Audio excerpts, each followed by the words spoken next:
Hello dear student, welcome back to Eagle Concept by Akash sir. आज हम लोग railway group D का जो जनरल साइंस में जो 25 यानी 25 क्वेश्चन पूछे जाते हैं, उसमें हम लोग आज पीवाईक्यू जो होगा, इसके पिछले वीडियो में हम लोग 25 पीवाईक्यू को देखे थे। आज हम लोग जो है फिर से 25 इंपॉर्टेंट पीवाईक्यू हम लोग देखने जा रहे हैं, जो आने वाले एग्जाम में आपके लिए बहुत इंपॉर्टेंट होने वाला है। तो चलिए हम लोग स्टार्ट करते हैं क्वेश्चन से। तो सबसे पहले यहाँ पे आप देखें कि जो यहाँ पे पहला सवाल हमारा दिया हुआ है, वो क्या दिया हुआ है? प्रकाश की एक किरण किसी समतल दर्पण पर अभिलंब से 30 डिग्री के कोण पर काटती है। ठीक है। आपतित किरण और परावर्तित किरण के बीच का कोण कितना होगा, ये पूछ रहा है। तो सबसे पहले अगर समझें हम इसको, तो ये समतल हमारा जो दर्पण है वो कुछ इस तरह से होता है। ठीक है, पूरा प्लेन होता है, नहीं समतल होता है। अब ये जो होता है मेरा, वो क्या होता है? अभिलंब होता है ना, 90 डिग्री का जो होता है। अब बोल रहा है कि कोई एक किरण जो है वो पड़ रहा है और अभिलंब के साथ जो है वो 30 डिग्री का कोण बनाना है, यानी क्या, ये आपतन कोण। और फिर बाद में क्या बोल रहा है कि आपतित किरण और परावर्तित किरण के बीच में कितना एंगल बनेगा। तो हम लोग जानते हैं कि आपतन कोण जो होता है वो बराबर होता है परावर्तन कोण का। तो ये 30 डिग्री है, तो ये भी क्या होगा मेरा? 30 डिग्री हो जाएगा। अब ये दोनों को अगर हम जोड़ दें तो वो क्या मेरा आ जाएगा? 60 डिग्री, यानी ऑप्शन नंबर बी क्या हो जाएगा? बिल्कुल सही हो जाएगा। ठीक है, इस तरह से कॉन्सेप्ट वाइज आपको समझ में आना चाहिए। चलते हैं हम लोग नेक्स्ट सवाल। नेक्स्ट सवाल यहाँ पे दिया हुआ है, दूसरा नंबर पूछ रहा है, वृक्क का नलिकाओं और लार ग्रंथि नलिकाओं का अस्तर बनाने वाला उपकला उत्तक निम्नलिखित में से कौन सा है? ठीक है। ऑप्शन ए में दिया हुआ है स्तंभाकार उपकला, ऑप्शन बी में दिया हुआ है स्त्रीकृत उपकला, ऑप्शन सी में दिया हुआ है पश्चिमाभि उपकला और ऑप्शन डी में दिया हुआ है घनाभाकार उपकला। तो यहाँ पर जो हमारा ऑप्शन नंबर डी है वो बिल्कुल सही हो जाएगा। क्या हो जाएगा? घनाभाकार उपकला। अब हम लोग चलते हैं नेक्स्ट सवाल। नेक्स्ट सवाल यहाँ पे दिया हुआ है, श्वसन के बारे में निम्नलिखित कथनों का उनकी सही विशेषताओं से मिलान करें और सही विकल्प चुनें। तो यहाँ पे देखिए हम लोग मिलान करने का कोशिश करेंगे। सबसे पहले यहाँ दिया हुआ है ए नंबर, क्या दिया हुआ है? वायवीय श्वसन। तो वायवीय श्वसन किसमें होता है? जिसमें ऑक्सीजन की आवश्यकता होती है। तो यहाँ पे आप देखिए जो छठा नंबर है, ये 4 नंबर, सॉरी 4 नंबर क्या है? ऑक्सीजन की आवश्यकता होती है। तो यहाँ पे ए का 4 होगा। ए का 4 किसमें है? इसमें नहीं है, इसमें है, चलो ये हो सकता है, इसमें है, नहीं है, इसमें है, ये हो सकता है। अब आगे बढ़ते हैं। दूसरा बी क्या दिया हुआ है? अवायवीय श्वसन। अवायवीय श्वसन मतलब ऑक्सीजन की आवश्यकता नहीं, यानी ये नंबर यहाँ पे दिया हुआ है, ये फर्स्ट नंबर। तो देखते हैं बी का फर्स्ट किसमें? बी का फर्स्ट इसमें ठीक है, अभी तक तो सही है। अब सी देखते हैं, सी क्या हुआ है? यानी O2 यानी ऑक्सीजन की उपस्थिति में पाइरुवेट का विघटन। तो ऑक्सीजन की उपस्थिति में पाइरुवेट का विघटन कहाँ होता है? माइटोकॉन्ड्रिया में। यानी जो सी का हो जाएगा वो क्या हो जाएगा? 2 हो जाएगा। सी का 2 किसमें है? इसमें नहीं है, इसमें है। तो यानी ऑप्शन नंबर बी हमारा क्या हो जाएगा? बिल्कुल सही आंसर हो जाएगा। ठीक है। अब हम लोग चलते हैं नेक्स्ट सवाल। नेक्स्ट सवाल यहाँ पे 4 नंबर दिया हुआ है, स्वपोषी को खाद्य श्रृंखला में प्रथम पोषण स्तर पर क्यों रखा जाता है? ठीक है। अब यहाँ पे ऑप्शन ए में दिया हुआ है, क्योंकि वे अकार्बनिक पदार्थों से भोजन बनाते हैं। ऑप्शन बी में दिया हुआ है, क्योंकि वे जैविक अपशिष्ट पदार्थों का उपयोग करते हैं। ऑप्शन सी में दिया हुआ है, क्योंकि वे भोजन के लिए शाकाहारी जीवों पर निर्भर होते हैं। डी नंबर ऑप्शन में दिया हुआ है, क्योंकि वे मृत जीवों को अपघटित करते हैं। तो यहाँ पर जो हमारा ऑप्शन नंबर ए है वो बिल्कुल सही हो जाएगा, क्योंकि वे अकार्बनिक पदार्थों से भोजन बनाते हैं। ठीक है। अब चलते हैं हम लोग नेक्स्ट सवाल। नेक्स्ट सवाल यहाँ पे पूछ रहा है 5 नंबर, निम्नलिखित में से कौन सा परमाणु का आकार निर्धारित करता है? परमाणु का आकार निर्धारित कौन करता है? ऑप्शन ए में दिया हुआ इलेक्ट्रॉन अब्र, ऑप्शन बी में दिया हुआ है न्यूट्रॉन, ऑप्शन सी में दिया हुआ है नाभिक और ऑप्शन डी में दिया हुआ है प्रोटॉन। तो यहाँ पर जो ऑप्शन हमारा ए है वो बिल्कुल सही हो जाएगा। क्या? इलेक्ट्रॉन अब्र। इलेक्ट्रॉन अब्र जो है वही परमाणु के आकार को निर्धारित करता है। ठीक है। अब हम लोग चलते हैं नेक्स्ट सवाल। नेक्स्ट सवाल यहाँ पे हमारा जो 6 नंबर है वो क्या बोल रहा है, क्रियाशीलता श्रेणी में उच्च धातुओं को किस प्रक्रिया द्वारा निष्कर्षित किया जा सकता है? ऑप्शन ए में दिया हुआ है वैद्युत अपघटनी अपचयन के द्वारा, ऑप्शन बी में दिया हुआ है केवल तापन द्वारा, ऑप्शन सी में दिया हुआ है कार्बन के साथ तापन और ऑप्शन डी में दिया हुआ है निस्तापन। तो यहाँ पर जो ऑप्शन ए है वो बिल्कुल सही हो जाएगा, क्या? वैद्युत अपघटनी अपचयन के द्वारा। ठीक है, अब हम लोग चलते हैं नेक्स्ट सवाल। नेक्स्ट सवाल यहाँ पे हमारा 7 नंबर है, पूछ रहा है कि एक पत्थर को 49 मीटर पर सेकेंड के प्रारंभिक वेग से ऊर्ध्वाधर ऊपर की ओर फेंका जाता है, यानी ऊपर की ओर फेंका जाता है। ठीक है, फिर क्या बोला, क्षणिक ठहराव से पूर्व, मतलब जब ऊपर पूरा चला जाता है, जब थोड़ा सा ऊपर में रुकता है उसके बाद लौटता है, उसके पूर्व इसकी अधिकतम ऊंचाई की गणना कीजिए। अब अधिकतम ऊंचाई पूछा, ठीक है, तो सबसे पहले आप यहाँ पे देखें, जो मेरा यहाँ पे u यानी प्रारंभिक जो वेलोसिटी दिया हुआ है, यानी जो वेग दिया हुआ है, वो क्या दिया हुआ है, 49 मीटर पर सेकंड। ठीक है, और यहाँ पे जो लास्ट जो हमारा होता है वो शून्य हो जाता है, लास्ट वेलोसिटी जो ऊपर सबसे ऊंचाई पे शून्य हो जाता है, तो जीरो ले लिए। अब यहाँ पे क्या है, अब यहाँ पे एक्सीलरेशन की जगह पे जी काम कर रहा है, तो जी तो यहाँ पे दिया हुआ है, कितना दिया हुआ है, 9.8 मीटर पर सेकेंड। ठीक है, अब इसको देखिए, एक फॉर्मूला होता है, क्या फॉर्मूला होता है, वी स्क्वायर बराबर यू स्क्वायर प्लस 2GH। यहाँ पे जी लिए, ए की जगह पे जी लिए, क्योंकि यहाँ पे ग्रेविटी काम कर रहा है। ठीक है, तो यहाँ पे ऊपर जा रहा है तो ग्रेविटी क्या हो जाएगा, नेगेटिव हो जाएगा ना, तो अब इस पर हम लोग बैठा देंगे। जब बैठाएंगे तो क्या होगा, जीरो का स्क्वायर इक्वल क्या हो जाएगा, यू यानी 49 का, सॉरी 49 का स्क्वायर प्लस 2, चलो यहाँ पे 9.8 दिया, हम लोग 10 लेके चलते हैं, कोई दिक्कत नहीं, आसान होगा बनाने में, और एच को एच रहने देते हैं। ठीक है, ये माइनस में है तो ये भी क्या हो जाएगा, मेरा माइनस हो जाएगा, सॉरी ये 10 जो है वो माइनस में है ना, माइनस में क्योंकि ऊपर जा रहा है। ठीक है, अब इसका जब हम लोग स्क्वायर करते हैं तो कितना आता है, 49 का अगला हम लोग स्क्वायर करते हैं तो 81, 16, 9 4 36, 36 और 36 दूना कितना होता है, 72 होता है। अब इसको हम लोग ऐड कर देंगे तो 1 0 13 13 1 14 2, ठीक है, यानी 24 0 1 आ रहा है। तो ये जब इधर आएगा तो नेगेटिव में आ जाएगा, नेगेटिव 24 0 1 इक्वल टू क्या हो जाएगा, 20H हो जाएगा कि नहीं, 20 इंटू एच। अब जब इसको हम लोग, ये माइनस में, तो ये माइनस माइनस कट जाएगा। अब देखिए जब इसको हम लोग सॉल्व करते हैं तो देखिए इसका जब हम लोग एक बार 20 का टेबल पढ़ते हैं तो शुरुआत में किस में, बी में, तो यानी ऑप्शन नंबर बी क्या हो जाएगा, बिल्कुल सही हो जाएगा। अब अगर पूरा सॉल्व करिएगा तो क्या आ जाएगा, 122.5 मीटर इसका ऊंचाई हो जाएगा। ठीक है, अब हम लोग चलते हैं नेक्स्ट सवाल। नेक्स्ट सवाल यहाँ 8 नंबर दिया हुआ है, पादपों में प्रतापन गति अन्य अनुवर्तनी गतियों से किस प्रकार समान है। ऑप्शन ए में दिया हुआ है, यह केवल यादृच्छिक और आकस्मिक दाब होता है। ऑप्शन बी में दिया हुआ है, इसमें उद्दीपन की प्रक्रिया में दिशात्मक वृद्धि शामिल होती है। ऑप्शन सी में दिया हुआ है, यह आंतरिक जल पर आधारित होती है। ऑप्शन डी में दिया हुआ है, यह सदैव रात के समय में होती है। तो यहाँ पर जो हमारा ऑप्शन नंबर बी है वो बिल्कुल सही हो जाएगा, क्या? इसमें जो है वो उद्दीपन की प्रक्रिया में धनात्मक वृद्धि होती है। ठीक है, अब हम लोग चलते हैं नेक्स्ट सवाल। नेक्स्ट सवाल यहाँ पे दिया हुआ है कि एक 7 वोल्ट की बैटरी में 5 प्रतिरोध, ये सब दिया हुआ है, 5 प्रतिरोध और 5 प्रतिरोध के साथ श्रेणी क्रम में जुड़ा हुआ है। किसमें जुड़ा हुआ है? श्रेणी क्रम में जुड़ा हुआ है। तो पूछ रहा है कि जो 12 यानी 12 पॉइंट जो 4 है प्रतिरोध से प्रवाहित होने वाला जो प्रतिरोध है, यानी जो धारा है वो कितना होगा। तो यहाँ श्रेणी क्रम में जुड़ा हुआ है तो प्रतिरोध टोटल सेम जुड़ जाएगा, यानी टोटल प्रतिरोध हम लोग अगर आर अगर निकालें तो क्या होगा, अगर जोड़ते हैं तो ये मान 0.1 0.4 0.5 0.5 और 0.5, ये कितना हो गया, टोटल 1 हो गया। अब इसको हम लोग ऐड करते हैं तो ये क्या हो जाएगा, टोटल 13, यानी ये टोटल 13 और 13 और 1 कितना हो गया, टोटल प्रतिरोध हमारा क्या हो गया, 14 हो गया, 14 हो गया, सॉरी 14 हो गया।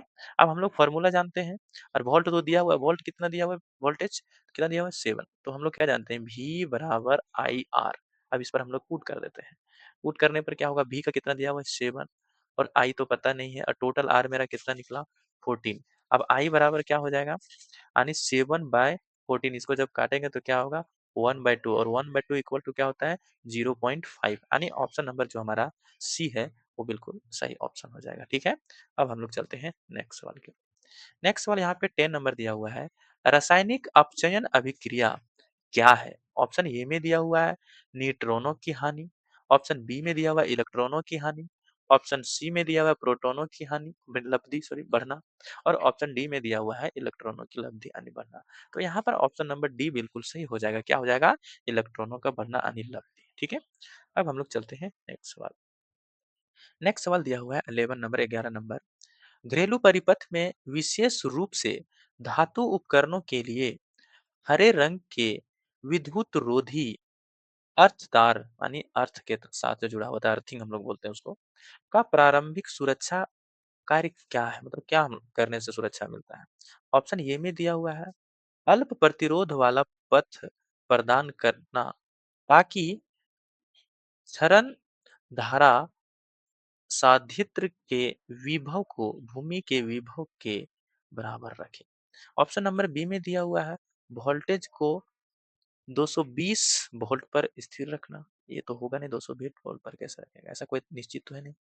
ऑप्शन नंबर सी में दिया हुआ है काला तार खराब होने पर पथस्थ तार के रूप में कार्य करना। ये भी नहीं होगा। ठीक है, और ऑप्शन नंबर डी में क्या दिया हुआ है अतिरिक्त धारा को भूमि में मोड़ने के लिए उच्च प्रतिरोध पथ देना। उच्च प्रतिरोध देगा तो फिर धारा कैसे होगा? ये भी नहीं होगा। यानी ऑप्शन नंबर ये जो है वो बिल्कुल सही हो जाएगा। ठीक है, अब हम लोग चलते हैं नेक्स्ट सवाल। नेक्स्ट सवाल यहाँ पे 12 नंबर दिया हुआ है निम्नलिखित स्तंभों को सुमेलित कीजिए यानी मिलाना है सही विकल्प को। तो सबसे पहले यहाँ ए नंबर में दिया हुआ है अम्ल वर्षा। तो अम्ल वर्षा हमारा कब होता है? जब उसका पीएच वैल्यू 5.6 से कम होता है यानी जलीय जीवन के लिए हानिकारक हो जाता है। ठीक है, फिर क्या ऑप्शन नंबर बी अपाचन। अपाचन कब होता है? यह पाचन जो होता है वो मेरा कब होता है? यहाँ पे प्रति अम्ल अतिरिक्त अम्ल को प्रभावहीन कर देता है, मतलब प्रभावहीन कर देता है। ये सेवानी क्या होगा? ये का थ्री किसमें? अरे एक ही में था, इतना करने की क्या जरूरत था? ऑप्शन नंबर ए बिल्कुल सही हो जाएगा। ठीक है, अब हम लोग चलते हैं नेक्स्ट सवाल। नेक्स्ट सवाल यहाँ पे 13 नंबर दिया हुआ है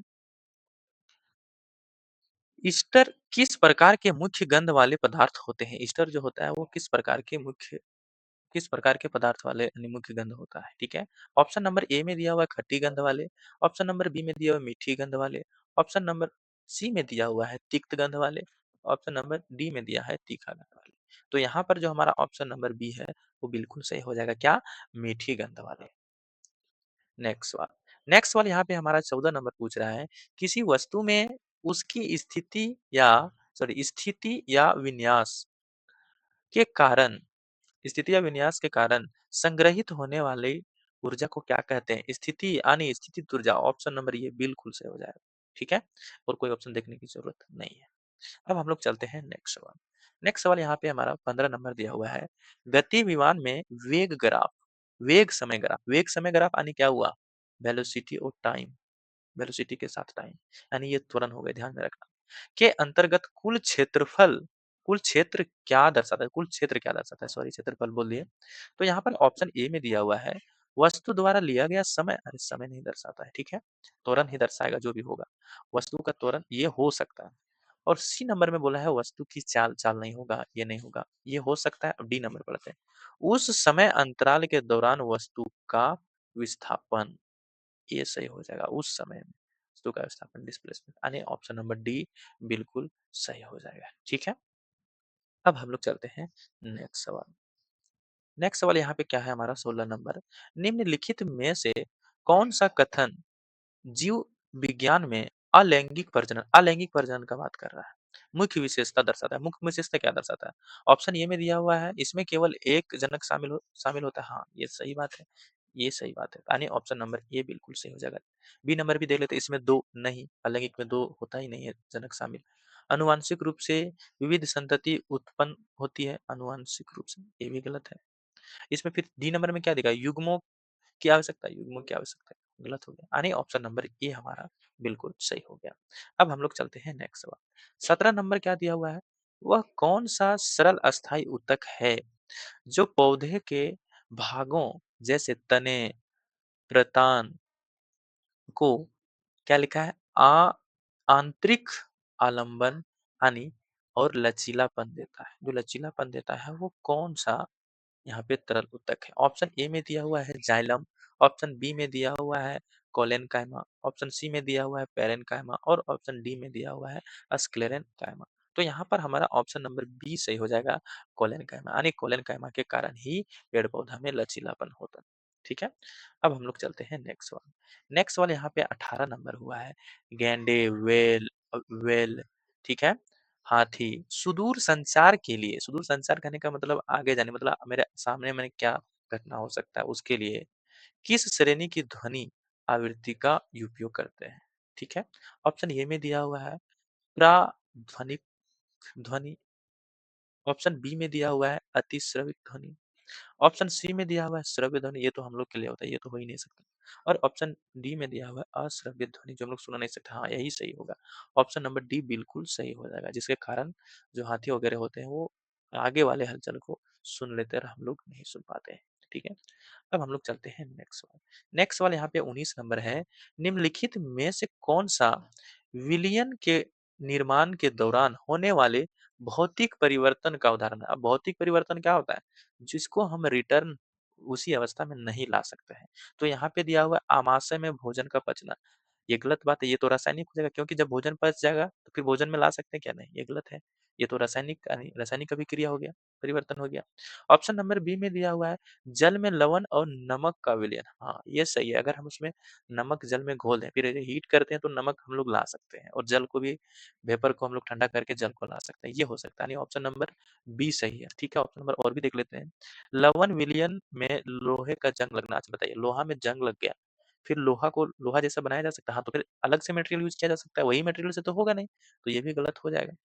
फिर क्या बोला? नींबू का रस डालने पर दूध का फटना। अब दूध फट गया है, तो फिर से उसको दूध ला सकते हैं क्या? नहीं, ये भी क्या हो गया? रासायनिक अभिक्रिया, यानी ऑप्शन नंबर बी बिल्कुल सही है। ठीक है? अब हम लोग चलते हैं नेक्स्ट सवाल। नेक्स्ट सवाल यहाँ पे हमारा 20 नंबर दिया हुआ है। अवतल दर्पण द्वारा निर्मित प्रतिबिंब के बारे में कौन सा कथन पूर्ण सत्य है? कौन सा कथन पूर्ण सत्य है?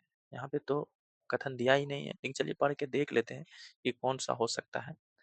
क्या लिखा हुआ है?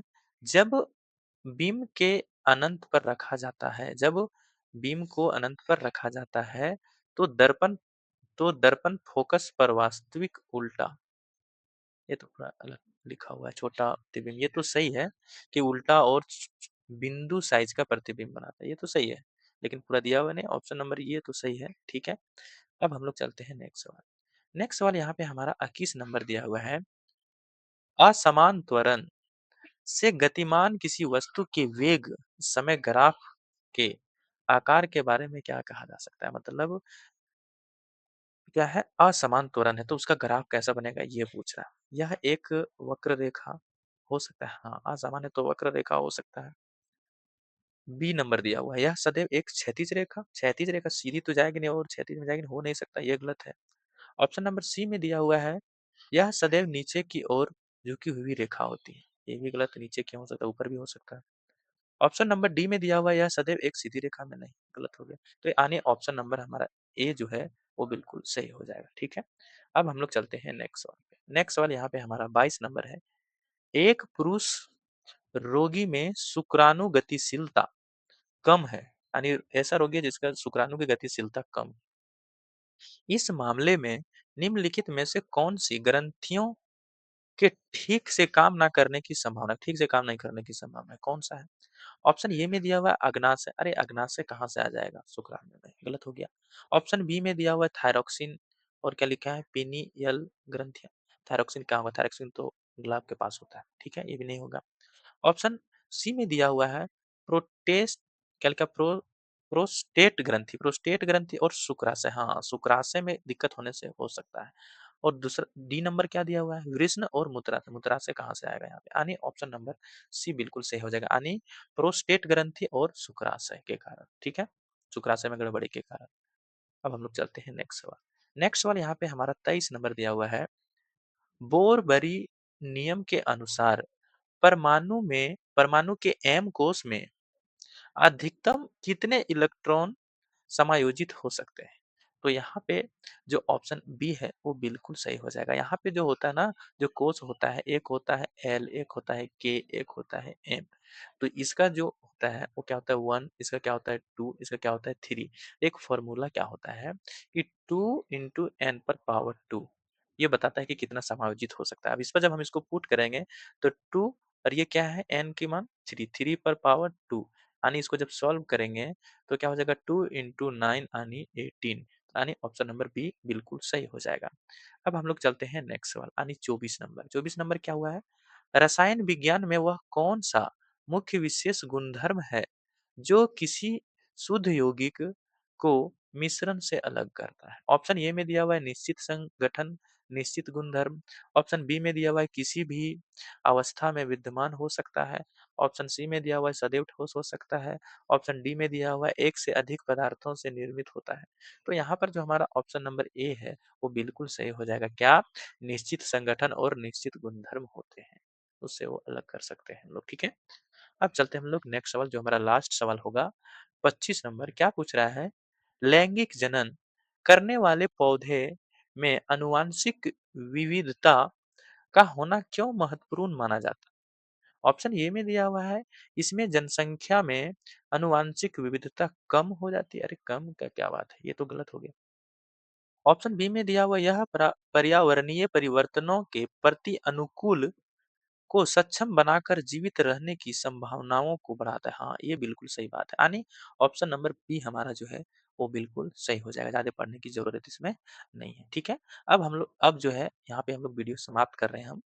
इसके बाद हम लोग नेक्स्ट वीडियो में 25 क्वेश्चन और लेके आएँगे जो पीवाईक्यू होगा और इम्पोर्टेंट वाला होगा, ठीक है? तो अगर आप इससे कुछ सीखे होंगे तो चैनल को सब्सक्राइब कर दीजिए और जो है वीडियो को लाइक ज़रूर करें, ठीक है? ठीक है, मिलते हैं अब नेक्स्ट वीडियो में।